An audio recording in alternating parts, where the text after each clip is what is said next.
Your most recent book, The Sugar Impact Diet, very good one, and probably still necessary. Like I said, so many people know that sugar is bad, but yet it's still such a huge problem. Why are we in that area still?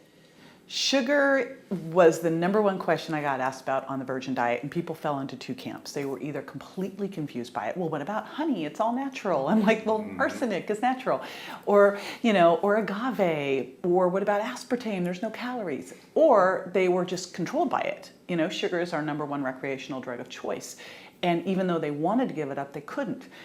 But the bigger problem out there is that not only are we confused about things like honey or maple syrup or agave, the challenge is we're looking at sugar all wrong.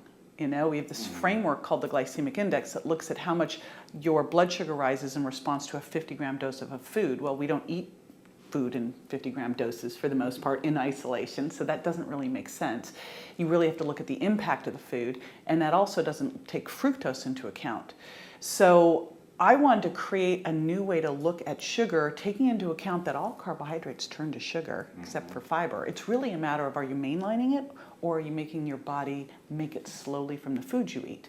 And so it's really about the impact that the sugar has on your body. So I took how much something raised your blood sugar, fructose, I contrasted that with fiber, nutrient density that offset those, and I created the sugar impact scales. And I rated things high, medium, and low, so people wouldn't have to go do math.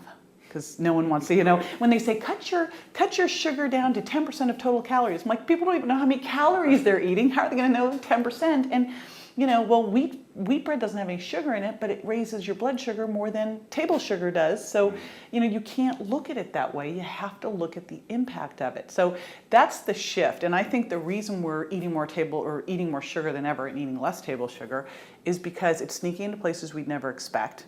We've got poor labeling. We've got labels that say no sugar added that are using fruit juice concentrate, which is worse for you than most of the sugars. And, we still are falling under the prey of we should be eating low fat or fat free. And whenever you go low fat or fat free, you go high sugar because they add it in. So there's just all this misinformation and all this sugar being added to our foods, and then foods that create a sugar impact that we're eating too. And you just get stuck in this whirlwind of this that you can't get out.